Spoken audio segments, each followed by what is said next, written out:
Disclaimer: ang sumusunod na kwento ay naglalaman ng mga kathang-isip lamang na elemento at nilayon para sa mga layunin ng entertainment lamang. Anumang pagkakahawig sa mga aktwal na tao, buhay o patay, o totoong pangyayari ay nagkataon lamang. Ang mga pangyayaring inilalarawan sa kwentong ito ay gawa ng imahinasyon ng may akda at hindi dapat bigyang kahulugan na sumasalamin sa katotohanan sa anumang paraan.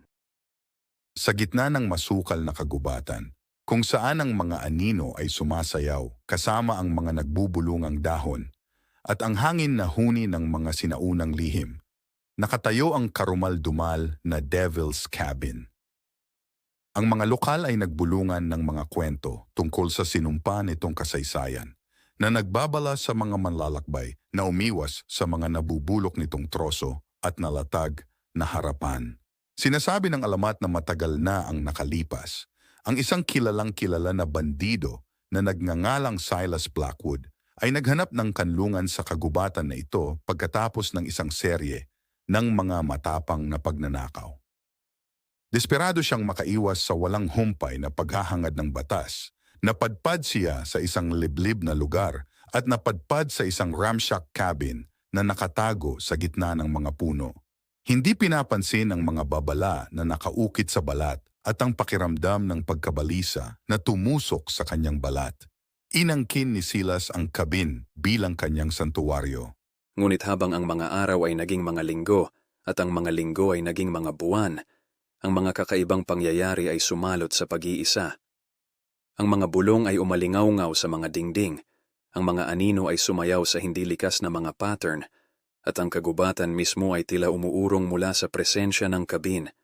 Tinanggihan ni Silas ang mga tanda na ito bilang mga guni-guni ng isang labis na pag-iisip, hanggang sa isang gabi, ang isang bagyo ng gayong kabangis ay bumagsak sa kagubatan na kahit na ang pinakamatandang puno ay yumuko sa harap ng galit. Sa gitna ng unos, lumitaw ang isang nakabalabal na figura sa pintuan ng Devil's Cabin. Ang mga mata nito ay kumikinang na parang kambal na apoy sa dilim. Si Silas, na kinikilala ang Diablo mismo, ay umatras sa takot, ngunit huli na. Sa isang pitik ng kanyang mga kuko na daliri, iginapos ng Diablo si Silas sa kubo na hinahatulan siya ng walang hanggang pagdurusa sa loob ng isinumpa nitong mga pader. Mula sa araw na iyon, ang kabin ng Diablo ay naging isang lugar ng kakilakilabot. Ang presensya nito ay isang sakit sa lupain. Ang mga manlalakbay na naglakas loob na makipagsapalaran ay nagsalita tungkol sa nakakatakot na mga bulong sa hangin, sa mga anino na humahagibis sa kanila sa ilalim ng makakapal na puno, at ng isang pakiramdam ng pagkabalisa na nanirahan tulad ng isang palamuti sa kagubatan. Ngunit sa kabila ng mga babala, laging may mga hangal o desperado na humanap ng kanlungan sa loob ng isinumpang yakap nito, na hinihila ng mga bulong ng nakatagong kayamanan o kanlungan mula sa bagyo. Ngunit walang sino mang pumasok sa Devil's Cabin ang muling lumitaw. Ang kanilang mga kapalaran ay tuluyang nakaugnay sa madilim na kasaysayan ng lugar. At kaya, na matatagpuan sa kaibuturan ng gitna ng kagubatan, ang Devil's Cabin ay nakatayo bilang isang mabangis na paalala ng mga panganib na nakatago sa mga anino, isang testamento sa kahangalan ng mga taong nangahas na suwayin ang kalooban ng kapalaran mismo.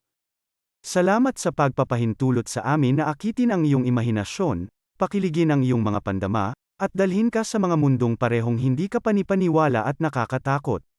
Ang iyong feedback, komento, at pakikipag-ugnayan ay nagbibigay inspirasyon sa amin na patuloy na itulak ang mga hangganan ng pagkukwento at upang lumikha ng nilalaman na sumasalamin sa iyo sa malalim at visceral na antas.